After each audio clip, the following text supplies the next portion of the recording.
Hey there, comic book friends. I'm Travis, and this is another edition of No Capes, where I talk about comic books that don't have to do with superheroes and or Ethan doesn't read them or review them along with me. First up, I'm going to talk about the Six Gun issue number 27.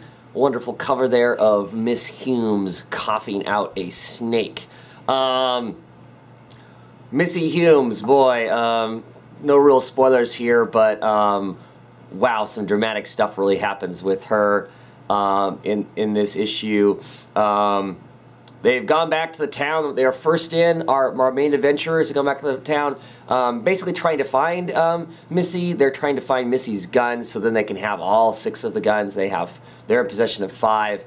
As the battle continues over who is going to rewrite reality, how, basically. Some other really great things in here. There's some great lines between Drake Sinclair and Kirby and Becky, and that kind of, it's not really a love triangle, but there's some stuff going on there. I really love Drake Sinclair. Drake Sinclair falls into that category of hero for me that's probably my favorite. Kind of rolls along the same lines as Hellblazer's John Constantine. Kind of a man on a mission. Ultimately, I think he wants to do good, but in the process, either dishes out or unleashes a lot of evil along the way. Still really digging this. By the end of it, we have some pretty serious issues going on with our mummy Cobb.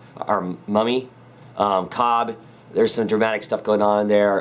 Just really big, exciting stuff. You know, we're 23 issues from the end of this series, I believe. I remember correctly.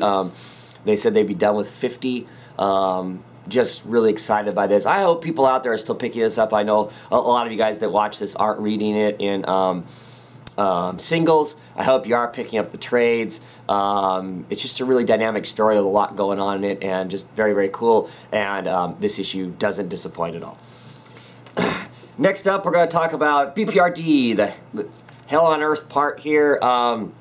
Issue 115. Really, really liking this.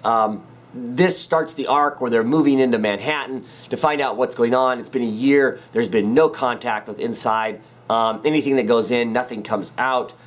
Kind of a deal. We got our 2 teams. One team that is the heavy armor, has the Russian equivalent to the BPRD, is along with them, and they are soldiering in,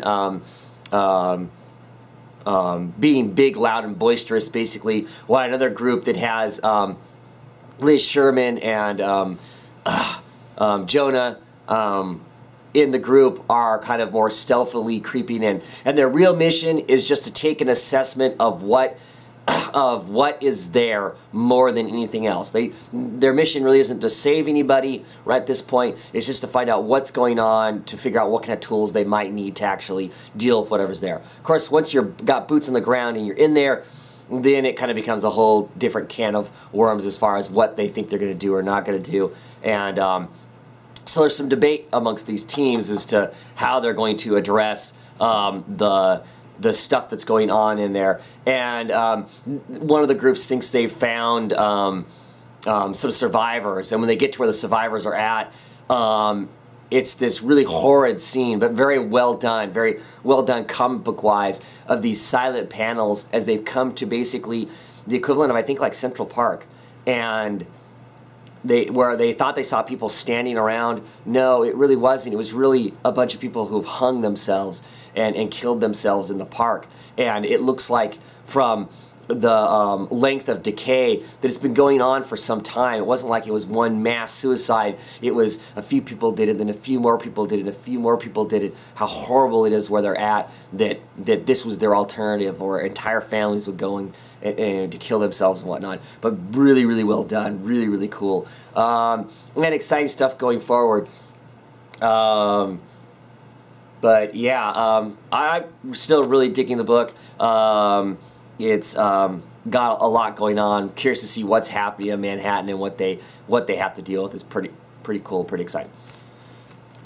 And finally, for no capes this time, only have 3, is Coffin Hill issue number 4. Really, really liking this comic book. The art in it, of course, continues to be outstanding. The reawakened best friend, who was the girlfriend of our sheriff, is made some complications that I wasn't exactly expecting, which was cool. It has some of the traditional ghost story elements to the title continue. I really like how they're telling this story, and her and our main character having to deal with the consequences of her actions from her past. I mean, I really feel like she's trying to get away from her past.